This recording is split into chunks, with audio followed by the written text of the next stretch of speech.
ഇനി നേരെ പോകുന്ന ആലത്തൂരേക്കാണ്. ആലത്തൂർ നമുക്കറിയാം, ആലത്തൂരും ഈ പറയുമട്ടിൽ ഇഞ്ചോടിഞ്ച് പോരാട്ടം. CPM-ന്റെ വൈകാരിക മണ്ഡലം, തിരിച്ചുപിടിക്കൽ അവർക്ക് അതിപ്രധാന മണ്ഡലം.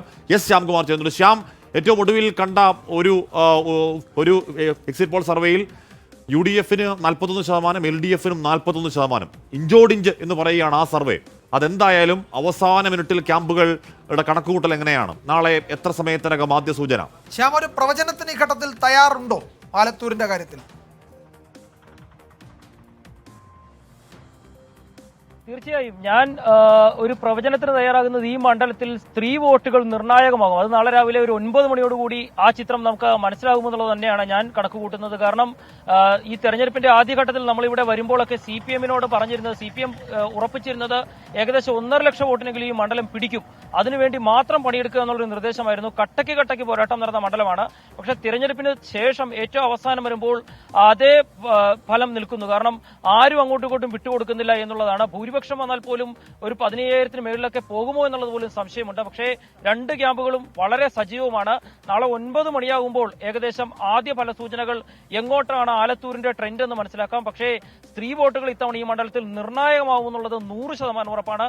കാരണം അത്രയ്ക്ക് സ്ത്രീ വോട്ടുകൾ ഈ മണ്ഡലത്തിൽ ഏകീകരിക്കപ്പെട്ടിട്ടുണ്ട്. പക്ഷേ അത് എങ്ങോട്ടാണ് എന്നുള്ളത് നാളെ മാത്രം അറിയാൻ സാധിക്കുകയുള്ളൂ. ഏതായാലും മണ്ഡലത്തിലെ പോരാട്ടം ഒട്ടും കഴിഞ്ഞ തവണത്തെ പോലെയല്ല. കഴിഞ്ഞ തവണ 1,58,000 വോട്ടിന്റെ ഭൂരിപക്ഷമൊക്കെ ഉണ്ടായിരുന്ന മണ്ഡലമാണ്. പക്ഷേ ഇത്തവണ കാര്യങ്ങൾ ആർക്കും അത്ര നിസ്സാരമല്ല. ജനങ്ങൾ ആരോടൊപ്പമാണെന്നുള്ളതുണ്ട്. കാരണം വോട്ടെടുപ്പിൽ വലിയ കുറവുണ്ടായിട്ടുണ്ട്. തരൂരും ആലത്തൂരും ഉൾപ്പെടെയുള്ള മണ്ഡലങ്ങൾ നിർണായകമാണ്. അതുപോലെ തന്നെ ചിറ്റൂർ മണ്ഡലം UDF-നും നിർണായകമാണ്.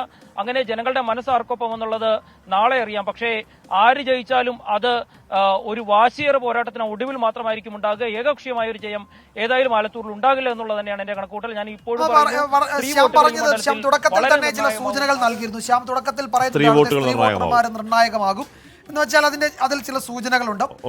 അപ്പോൾ നമുക്കൊരു പക്ഷേ അവിടെ ഒരു 12 മണി കഴിയണം ഹാഷ്മി, എന്തെങ്കിലും CPM അവരുടെ ഏറ്റവും ബെസ്റ്റ് ബെറ്റിനെ അവിടെ ഇറക്കാൻ കഴിയും. ഏറ്റവും ബെസ്റ്റ് ബെറ്റിനെ, ഏറ്റവും സാത്വികനായ, ഏറ്റവും നല്ല പ്രതിച്ഛായുള്ള ഒരു മന്ദിരത്തിന് അവിടെ ഇറക്കുന്നു. അതേസമയം രമ്യ ഹരിദാസ് കഴിയുന്നതിന്റെ പരമാവധി എന്ന് പറഞ്ഞാൽ രമ്യ ഹരിദാസിന് ആൾക്കൂട്ടങ്ങളിലേക്ക് ഇറങ്ങി ചെല്ലാൻ പ്രത്യേക കഴിവാണ്.